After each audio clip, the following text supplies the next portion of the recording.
This video is for entertainment purposes only. Do your own research. From UFOs to weird things we know,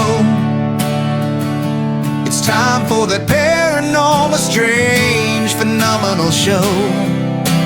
Biometric wars, a prison planet run by the man.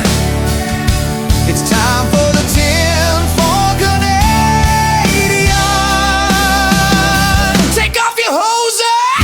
Welcome to the third episode of the Tinfoil Canadian, eh?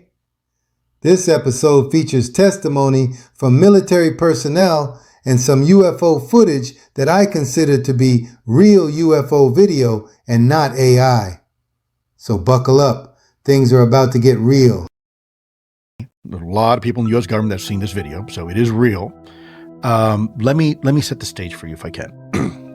So in the late 1990s, there was this effort by the U.S. government. We would test our cruise missiles technology, and particularly in the Caribbean. When I was there at Puerto Rico, we would every so often we would launch these cruise missiles over the ocean in an area that was predetermined, no boats or air traffic. And then when they would run out of fuel, they'd hit the water, splash down, and then they would sink. And then at a predetermined time, they would blow their ballast. They would rise to the top of the surface, and then a helicopter crew would be dispatched to go recover them, bring them back to the Navy base, and they would be cracked open and exploited, meaning they would test for the telemetry and the fuel consumption, and did the missile operate the way it was supposed to operate, right? Now, most people know that Tomahawk cruise missiles, some can be modified to carry a nuclear payload. That's one of the advantages of these cruise missiles.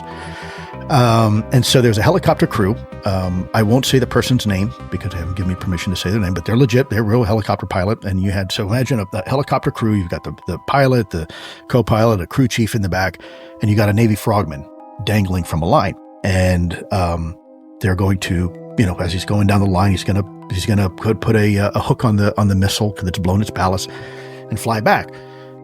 And as this frogman is dangling down the line, the helo crew notices, and the frogman, something black. The water begins to churn, and something black and round, as described to me, something black as a devil and the size of a small island. So submarines are linear, right? They look like your pen there. They're kind of long and skinny and like a tube, almost like a toilet paper tube. This was cylindrical, round, disc shape. Begins to come to the surface. Now, you understand that the Trench of Puerto Rico is the second deepest part of our ocean. It's only second to Challenger Deep, right? Which is part of the Marianas Trench. I think it's like 22,000 feet deep, right? So the height that some commercial aircraft fly, this is how deep that water is.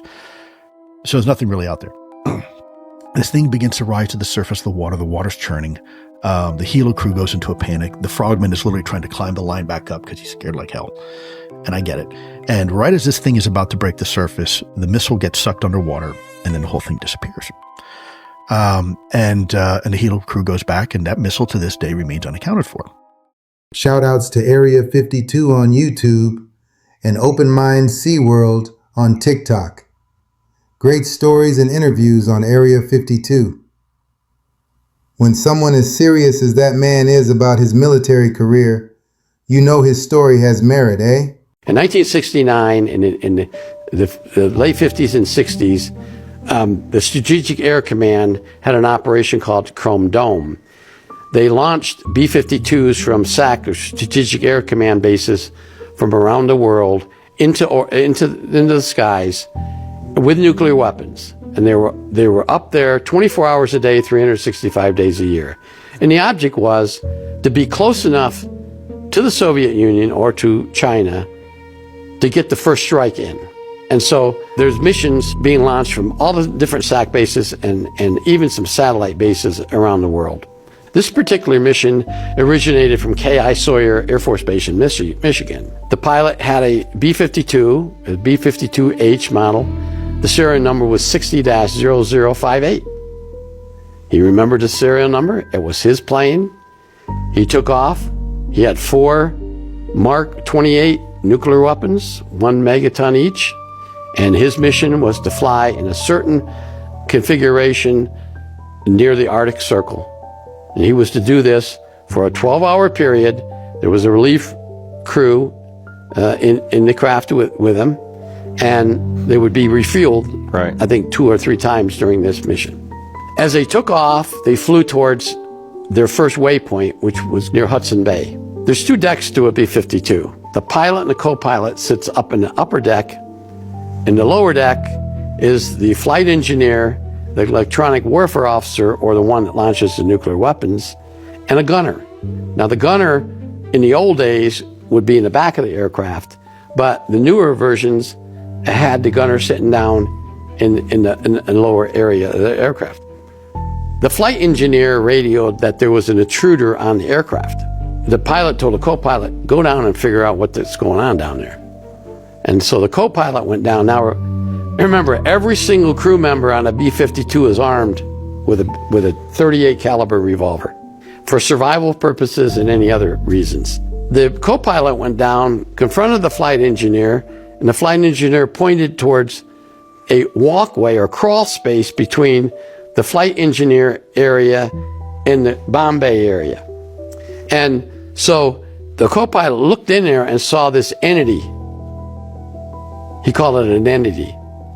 It was a funny shaped humanoid with large jowls, large eyes, and protrusions on the top of its head, in a silvery suit, holding some kind of device in one hand and a ball in the other hand. If I was confronted at 45,000 feet with Right. something like that, I don't know what I would even think or what I would do. That's a hard call. It was a hard call, but the pilot decided he was going to take out whatever entity. At first they thought it was a stowaway. Somebody got aboard our craft, penetrated security, and was going to disrupt our mission. Right. So what he did was he pulled out his .38 and shot this thing twice. It fell down in the Bombay. Now, the Bombay doors are shut. The pilot had immediately dropped to another altitude, fearing that something was going to happen in the Bombay. Now, that just took that aircraft out of mission. That they couldn't. They had to land. Their closest base to land was a Goose Bay Air Base in Labrador. So they immediately radioed, sending flash messages to Goose Bay and to their base at K.I. Sawyer, and they ended up landing at Labrador. Now, when they landed at Labrador, Air Force Security Police and Canadian Security Forces arrived. They weren't sure exactly how to get this thing out of the Bombay, so they figured they'd just open the Bombay doors slowly, which they could do in the H model. In the other models, they just Popped open. Yeah, popped open, the B, C, and D model. So they opened it, and this thing falls on the tarmac. It's a humanoid of something, but it was dead. There's no life functions to it, according to the colonel that was telling us the story. So medical personnel came, Canadian medical, this is Canadian Forces base. Canadian Forces medics came out, put this thing in the body bag, and took it into the infirmary or some other place. And now he had to decide, and SAC had to decide, what do we do from here? Right. I mean, we just killed an alien on board our aircraft, and this is the message, and he told us verbatim, this is the message I sent. We just killed an alien. I don't know how he got aboard. It was an intruder. We killed it, and now what do we do?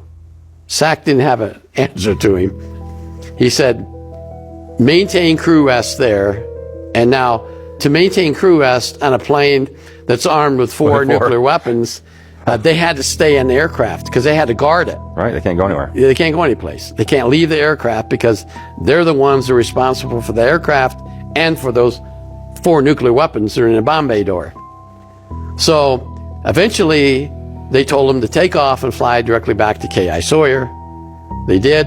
They landed at K.I. Sawyer in northern Michigan, and they met with Air Force OSI, who took the whole crew into a building, questioned them individually, and said at the end, brought them all together and said to them, this Air Force OSI agent, he said he had a crew cut And he's been around a long time. You could just tell on his voice that this OSI agent's been around a long time. And the OSI agent told him, what you think happened over the Hudson Bay never happened. You didn't shoot anybody aboard that craft. There wasn't any extraterrestrial aboard that craft. You had oxygen problems, and you had hydraulic problems, and that's what happened. And that's why you landed at Goose Bay, and that's why you had to fly back. That would have been scary for that pilot. How many of you out there have had a close encounter of your own? I'd love to hear from you in the comments, eh? You all heard years ago in the early 80s of the Bentwaters Rendlesham Forest event, right? It happened here in the UK, the RAF Bentwaters.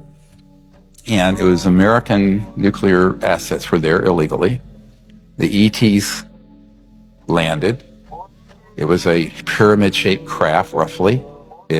Ministry of Defense, I'd met with folks way back then, eventually released some of these documents, and it was a physical landing.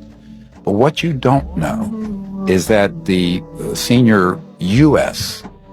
military, nuclear level military that were there, went out and were the ones who encountered the beings, who were these kind of luminous white forms that floated through so almost like an onyx surface, black surface of the craft, and communicated with them telepathically. And they don't want to talk about this because they think it's too weird and they would lose credibility to talk about this part of it. And it turned out they were us from 500,000 years in the future.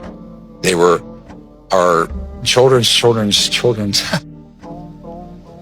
way out, right? 20,000 generations. And what they said was, if you don't get control of this and fix this problem of you fighting and using higher and higher technologies and these nuclear weapons, we won't exist.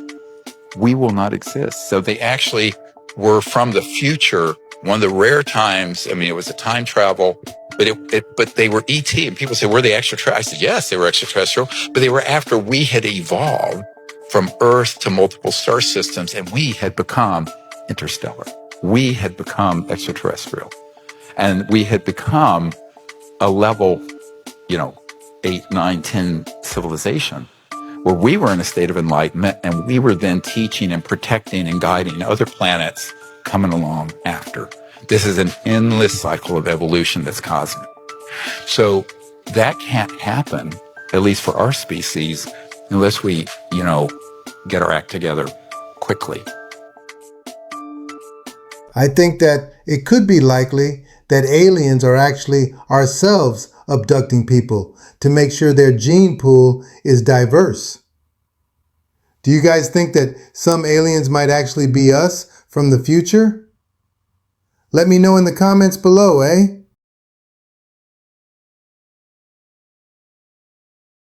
Ape your home and car insurance before July 6. You'll get a bonus 20% off your home insurance. Stop paying too much. Call Apia on 135050 and save today. Offer valid for the first year only, not available online. T's and C's apply. APRA is an authorised rep of AAI Limited, the product issuer. Consider the BDS before buying whether it's right for you. By the way, I'm with you on the berries. This winter.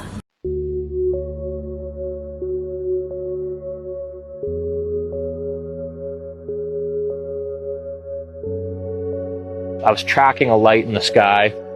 I couldn't tell on the camera if it was a satellite or not. And I'm tracking this light. And as far as I was concerned while it was happening, that was it. It was just one light. And then I was looking at the footage on the computer. I noticed I had caught the most amazing thing ever. And that was very, very definitive to me, seeing that footage.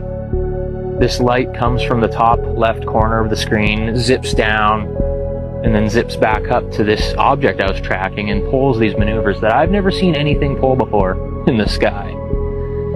And yeah, that really sold me on it. Because I was honestly starting to feel like I was losing my mind, and I was really questioning everything. I was starting to feel like I was crazy. Like, am I just filming satellites? I don't know. Like, you really start wondering and start questioning yourself, and it's been really tough in that regard, but every now and then you'll get stuff like this on video, and it's like, okay, yeah, no, there's actually something here. There's actually something here. And then you go over everything that had happened previously, and when you look at the big picture, you can start piecing it all together, that something is actually going on. This is the video called a Comburgus video, which is a close-up of a craft, so close that you can see the occupants. It is 100% real, and I was there as that was filmed. The whole footage has been analyzed for more scientific work for 2.5 weeks, frame by frame, pixel by pixel, and this is 100% genuine footage. We've had repeated instances of something operating in the airspace over restricted nuclear facilities, and it's not ours. These are otherworldly things that are performing maneuvers that haven't been seen. There's a whole fleet of them. I have seen with my own eyes non-human craft and non-human beings. This is so secret. There have been very few people in our entire government that have been allowed or provided access to it. Shoutouts to UFO God and Starseed Archives on TikTok. Those were some videos that I consider to be the real deal and not AI generated. As an AI expert, I can tell you the last videos we saw are truly unexplained. Hopefully it all comes out and people can legally talk about it at some point. But can you talk about it without? I know there's been multiple contact events, like straight up, straight up contact events. One of them is revealed in the film actually, but there are more. There was this. Several of the people in my film talk about an event that happened at Hallerman Air Force Base where two non-human crafts approached the base. One landed. Beings walked out and interacted with Air Force officials and CIA officials. And a couple people go on the record talking about that in the film. But there have been other events, I've been told. How are those beings described? They were described as tall, slender, humanoid. And the another thing that I heard that gave me chills was that someone involved with a recovery interacted with a non-human being that was dying and heard thoughts in his head that said, "You humans don't know your full potential." And that was said to me by a very senior, older guy from the intelligence community. And I thought that was pretty incredible.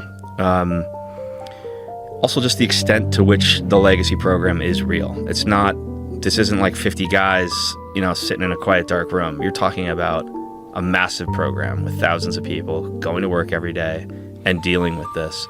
And to me, that is mind-blowing, That's all the time we have for episode 3, eh?